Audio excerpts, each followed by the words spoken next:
धन, यौवन, जीवन जल का बुलबुला है। धन, जीवन, यौवन जल का बुलबुला है। इनसे जो निर्मोल हो, निज में ही घुल मिला है, वही निर्मला है, वही निर्मला है, वही निर्मला है।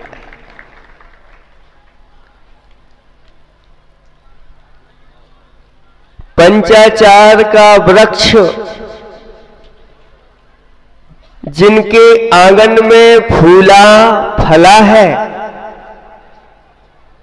3 गुप्ती 5 समिति रूपी मां की गोद में जो पला है, वही निर्मला है, वही निर्मला है, वही निर्मला है।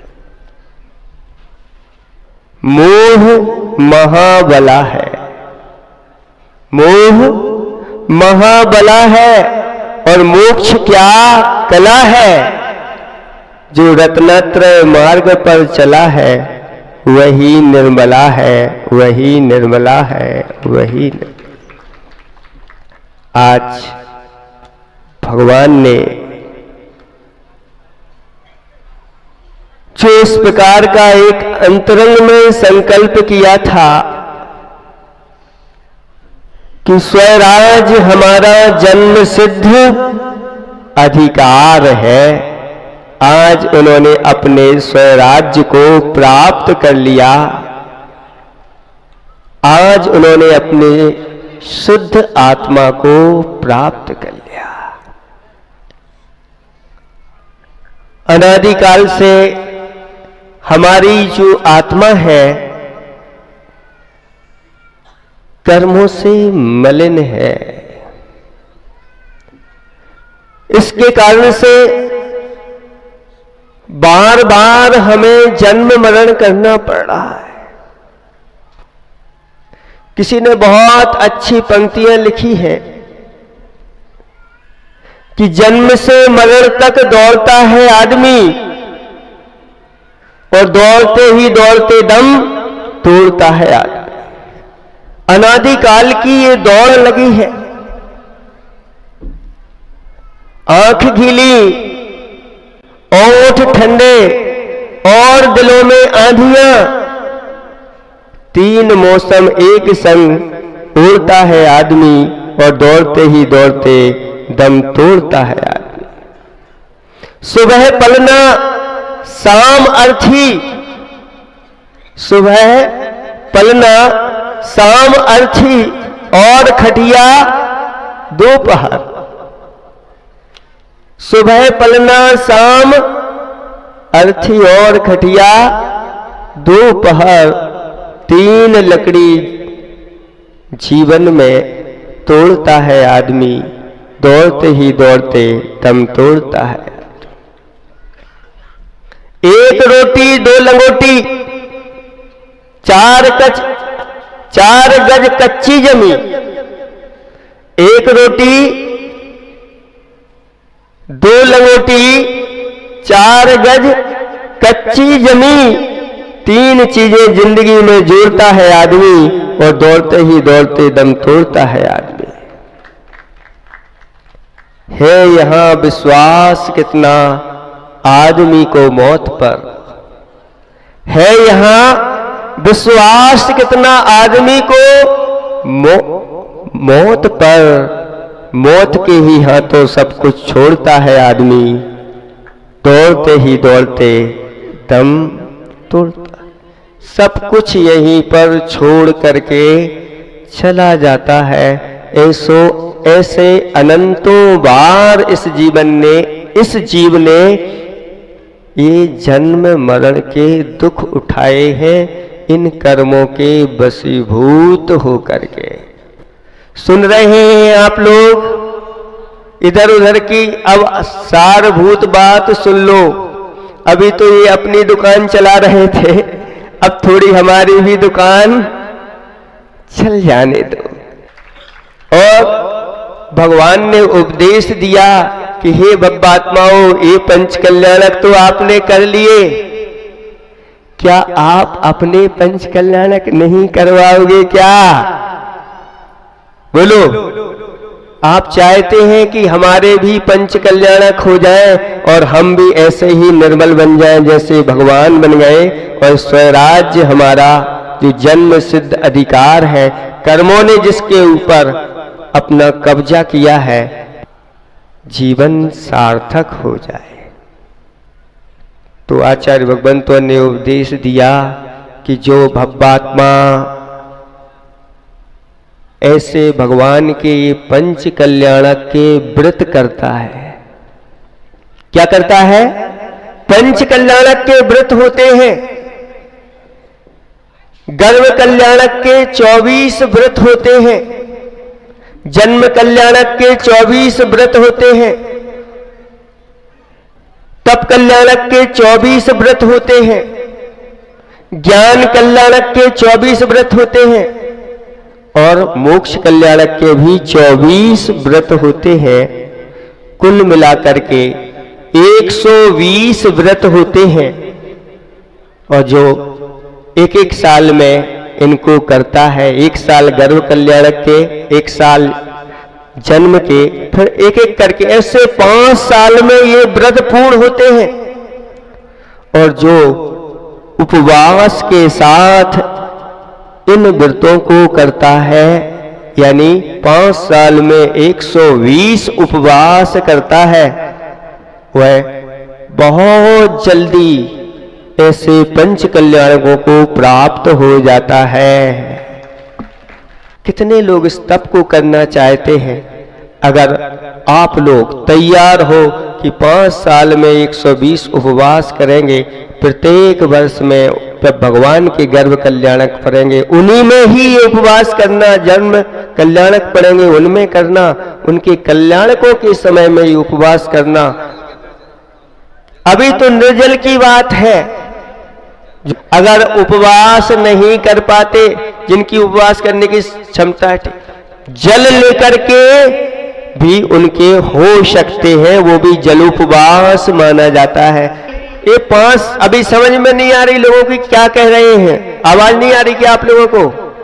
ये प्रत्येक गर्भ कल्याणक भगवान का होता है, 5 साल तक ये व्रत चलते हैं। 1 साल के में गर्भ कल्याणक के 24 करना है, प्रत्येक वर्ष में 24 करना है, 5 वर्ष में 120 एक कल्याणक के व्रत होते हैं। इनसे आप लोग परिचित नहीं हो, इसलिए आज बताना चाह रहे हैं। सब आपके मंदिरों में तिथियां लिखी रहती हैं, गर्भ कल्याणक, जन्म कल्याणक आदि की विधि, उनमें जिस दिन गर्भ कल्याणक है ऐसे करके आपको ये लगभग आपको 24 करना है, 1 वर्ष में गर्भ के, फिर 1 वर्ष में 24 जन्म के, फिर तप के, फिर ऐसे 5 वर्षों में पूर्ण करना है।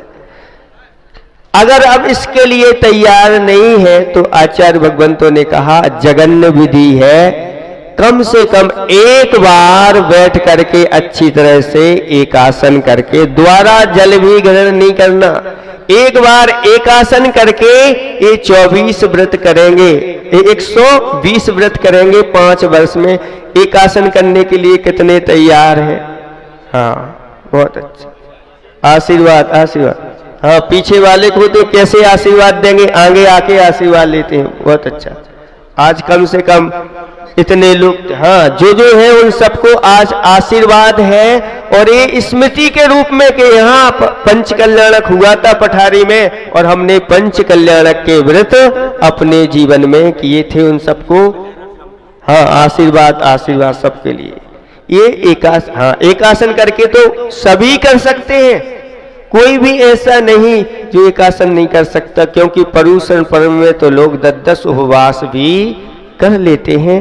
ये ऐसे व्रत है जो हमारे लिए इन पापों से छुड़ाने वाले हैं। और उसके भी हाँ, निर्जल उपवास के साथ जुड़ा आ गया वो आशीर्वाद। इसके साथ सुनो अच्छी तरह से, ये कैसे सिद्धों का सुख होता है। तो आचार्य भगवंतों ने बताया है कि जो तीर्थंकर रहते हैं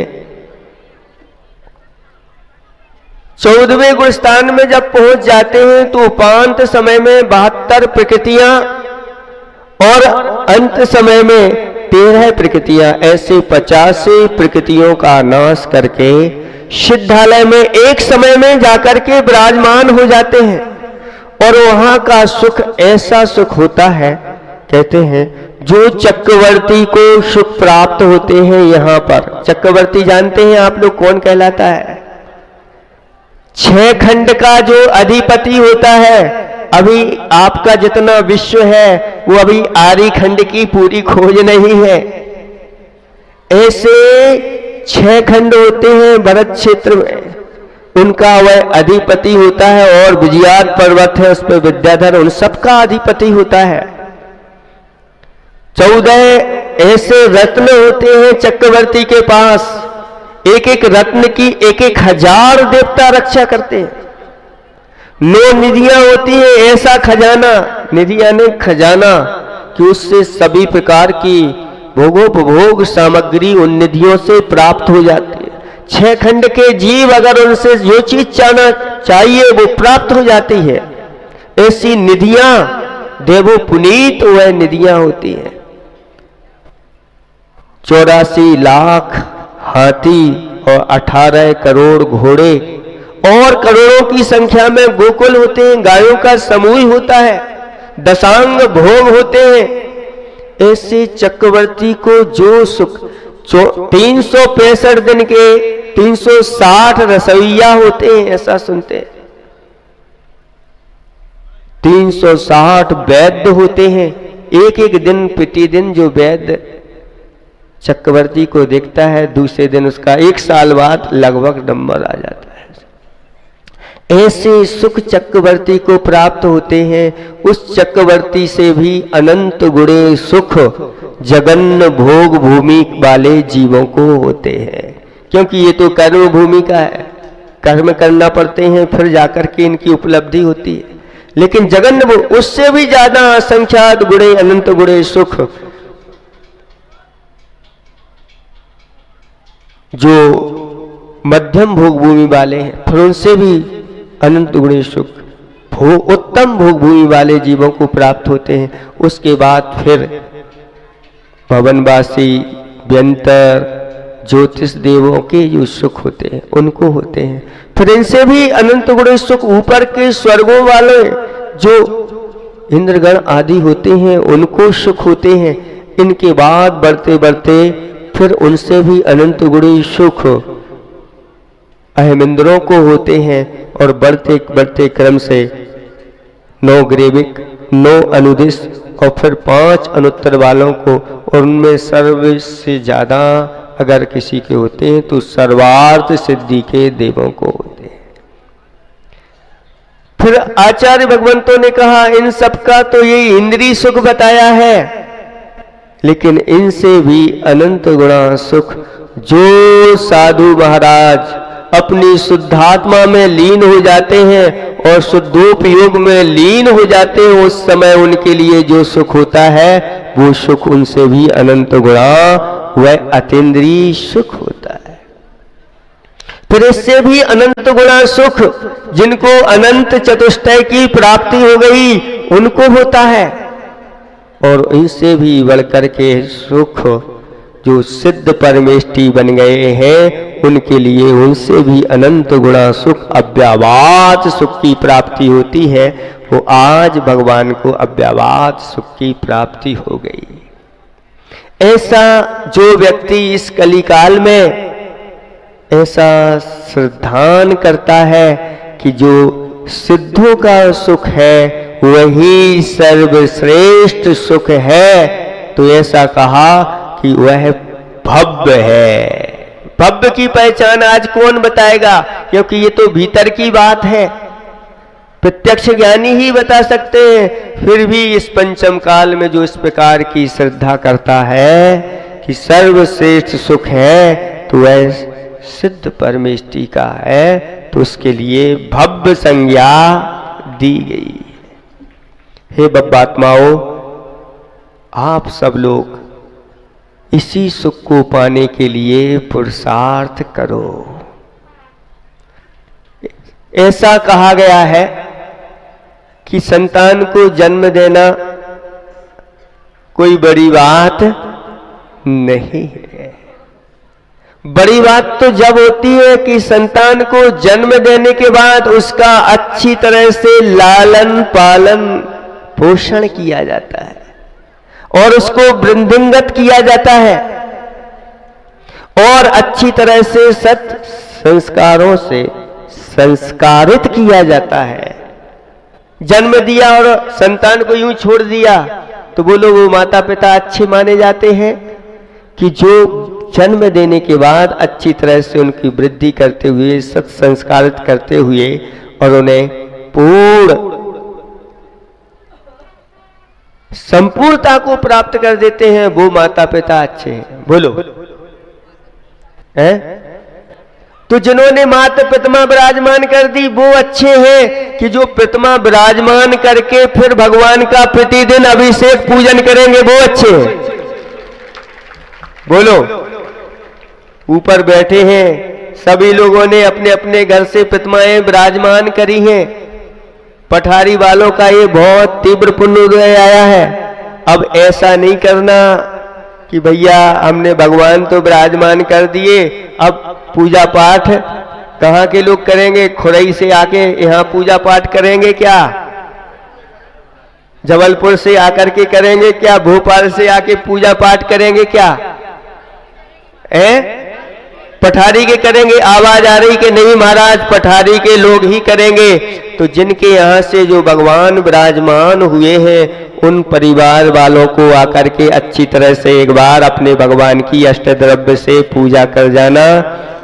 आप लोग अगर आश्वासन दो तो यहाँ पठारी में ये विराजमान भगवान होंगे, नहीं तो ये भगवान हम अपने साथ लेते चले जा रहे हैं। जो कहेंगे कि हम पूजा पाठ करेंगे तो रथ यात्रा में हम बैठा लेते हैं, क्योंकि वहां पूजा पाठ करने वाले नहीं।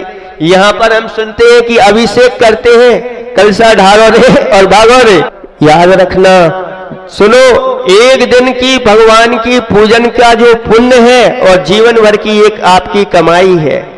जो जीवन भर कमाओगे दुकान में 8-8, 10-10 घंटे बैठ करके, और एक दिन भगवान का अभिषेक पूजन आपने अगर कर लिया, उसको तराजू पर रख दोगे तो एक दिन की पुण्य का जो है आपका भारी पड़ जाएगा। जीवन भर की कमाई वो बहुत नीचे चली जाएगी। इतना ही हम पर्याप्त समझते हैं। अहिंसा परमो धर्म की